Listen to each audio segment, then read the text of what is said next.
38। पुराने कचरे को बाहर फेंको। बबीता के कहने पर कोमल ने सिक्योरिटी को तो बुला लिया। सिक्योरिटी को फोन करने के बाद कोमल तान्या के इस बिहेवियर को देखते हुए प्यार से समझाते हुए कहती है, तान्या दीदी प्लीज यहाँ से आप अभी चले जाइए, सिक्योरिटी गार्ड्स आते ही होंगे। तान्या उसे देखकर मुस्कुरा रही थी और वहां से हिली तक नहीं। उसने बबीता को देखा और उससे कहा, अच्छा होगा अगर वो लोग यहाँ आ ही जाएं। यहाँ से मोटी गंदगी निकालने में मुझे उनकी मदद चाहिए होगी। ये सुनकर बबीता बहुत भड़क गई और उसे जोर जोर से चिल्लाने लगी, तुम मोटी गंदगी बुला किसे रही हो? इसका जवाब तुम खुद जानती हो। तान्या मुस्कुराकर मजे ले रही थी बबीता के गुस्से के। बबीता की आंखें गुस्से से लाल हो रही थी। उसे बहुत गुस्सा आ रहा था, पर वो वहीं खड़ी रही। आफ्टर ऑल तान्या से कैसे हार सकती थी?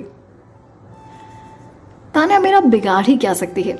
हो सकता है तान्या के पास मेरे खिलाफ कुछ हो, पर उसे कोर्ट में साबित करने के लिए उसके पास पैसे कहां से आएंगे?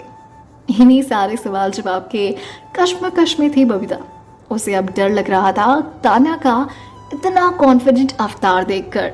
उसने मन ही मन सोचा, इस पुश्तैनी हवेली का सब कुछ मेरे नाम है और ये छोटी सी लड़की मेरा बिगाड़ ही क्या लेगी?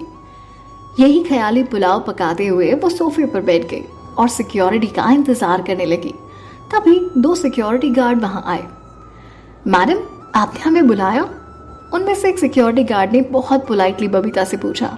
बबीता तान्या की तरफ उंगली करते हुए उनसे कहती है, इस लड़की को इस घर के बाहर निकालो और ध्यान रहे ये लड़की कभी इस घर में अंदर ना आ पाए, समझे? सिक्योरिटी गार्ड ने तान्या को देखा और उसे बहुत तमीज से उसने कहा, मैडम प्लीज आप हमारे साथ बाहर चलिए। तभी तान्या उनसे बहुत शांति के साथ पूछने लगी, क्या यहाँ के मालिक को पूरा हक है कि वो उस इंसान को घर से बाहर निकाल सके जो उसे बिल्कुल पसंद ना हो? तभी सिक्योरिटी गार्ड सर हिलाकर उससे कहता है, बिल्कुल, ये एक रेसिडेंशियल एरिया है और हम यहाँ तमाशा करने वालों को आने नहीं दे सकते। मैडम आप प्लीज शांति से हमारे साथ बाहर चलिए, नहीं तो सबके लिए बहुत मुश्किल हो जाएगी। तभी तान्या बबीता की तरफ उंगली करते हुए कहती है, एकदम सही, तो इस पुराने कचरे को इस घर से बाहर फेंको और उसमें मेरी मदद करो। बबीता उसकी बात सुनकर शॉक हो गई और वहां खड़े सिक्योरिटी गार्ड्स भी। सिक्योरिटी गार्ड्स तान्या पर बुरी तरह चिल्लाने से पहले उसकी डिमांड पर हंसने लगे और फिर चिल्लाकर कहते हैं, मैडम प्लीज यहाँ तमाशा मत करो, इससे किसी का फायदा नहीं होगा, आपका तो बिल्कुल भी नहीं। बबीता मैडम ही इस घर की कानूनन मालकिन है। उनको हक है कि वो किसी को भी इस घर से बाहर फेंक सकें और फिकवा सकें। इसके लिए प्लीज आप हमारे साथ चलिए, मैं आखिरी बार कह रहा हूं। तभी बबीता ने उससे कहा, तान्या हालांकि तुम्हारी याददाश्त वापस आ गई है, पर तुम्हें अपना दिमाग फिर से चेक करवा लेना चाहिए। आई थिंक इसमें कुछ गड़बड़ है। उसे लग रहा था कि तान्या पागल हो गई है। हवेली उसकी है, उस घटिया तान्या की। उसे यहाँ से बाहर निकालने की सोचने की हिम्मत भी कैसे हुई? हाँ, बबीता फिर से अपने ख्यालों में खो गई। तान्या फिर शांति से कहती है, तुमने कहा वो मालकिन है, इस बात का सबूत क्या है? ये हवेली मेरे पापा ने मेरे नाम की थी। मुझे नहीं पता कब इस मोटी ने इसे अपने नाम करवा लिया।